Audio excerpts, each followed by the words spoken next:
एक minute sir, शांत राहा.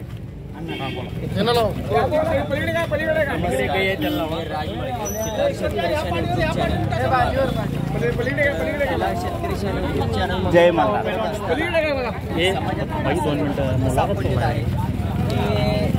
आज खिलारसाठी 100% धडपडणार आणि जगासाठी एक किंवा तरुण वर्गासाठी खिलार संगोपन का करावं, कशासाठी करावं ते त्यांच्या कर्तव्यातून एक संदेश पोच करण्यासाठी. कारण ते एकटे जगाला सांगू शकत नाही, बरोबर करून दाखवू शकत नाही. मात्र यांच्या संगोपनाच्या कार्यातून काही घेणे म्हणा, संगोपन करणे म्हणा, त्यांनी जे काही सांगितलं प्रत्येकाचा पाठिंबा आणि होण्यासाठी, तर याच्या पाठीमागे एकच कारण आहे की तरुण जागृत झाला पाहिजे. आणि या तलावरती जे मानवी आरोग्य आहे किंवा माणसाचे शरीर आहे त्याच्यासाठी जे काही घटक लागतात म्हणजे दूध आणि तूप हे महत्त्वाचे घटक आहेत, जे बेसिक गोष्टीला कोणी हात घालू शकत नाही. अशा बेसिक गोष्टीचा चर्चा झाली पाहिजे समाजात आणि प्रत्येकाला महत्त्व कळलं पाहिजे, जेणेकरून आपण जे अन्न खातो किंवा दूध पितो तर हे देशी गाईकडून पीत झाला किंवा देशी गाईच्या दुधापासून जे बनवलेले असतात ते पदार्थ खात झाला, त्यापासून एक आपल्याला ऊर्जा वेगळी मिळते किंवा बुद्धीला चालना मिळते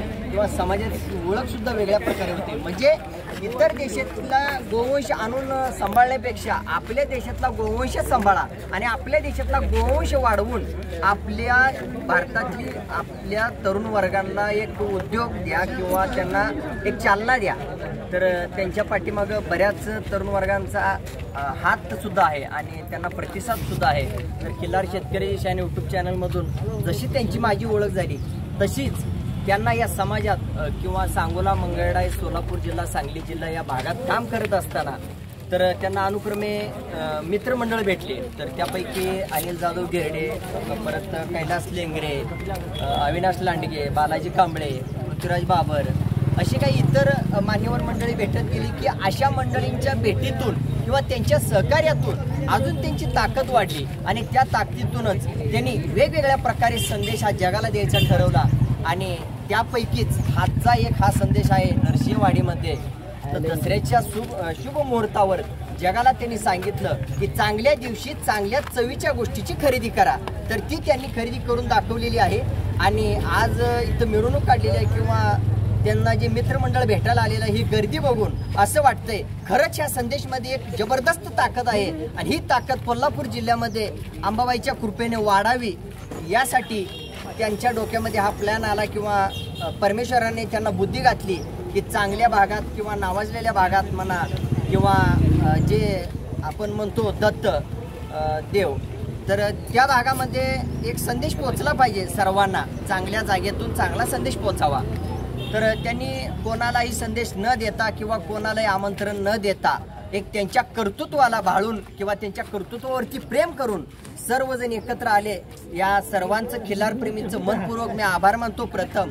आणि अशाच धडाडी कार्यकर्त्याला किंवा समाजापुढे येणाऱ्या पैशासाठी व्यवसायासाठी न येता तरुण वर्ग जागृत करण्यासाठी आणि तरुण वर्गाचं आरोग्य म्हणजे आपल्या सर्वांचं आरोग्य, जर आपलं आरोग्य चांगलं असेल तर आपण जन्म देणाऱ्या बाळाचं आरोग्य सुद्धा आपण स्ट्रॉंग करू शकतो. कारण आज आपण बघतोय समाजात बरीच रोगराई आलेले, भयंकर महामारी आलेली आहे, तर त्यांना टक्कर देण्याची ताकद ही फक्त आणि फक्त आपल्या खिल्लार गाईमध्ये आहे. त्यांच्या गोमूत्रामध्ये, शेणामध्ये आणि दुधामध्ये आणि तुपामध्ये आणि त्यांच्या शरीरावरून हात फिरवणे, ह्या प्रत्येक गोष्टी फक्त आपल्या ह्या खिल्लारसोबत करता येतात आणि त्याच गोष्टी आपल्यासोबत आहेत.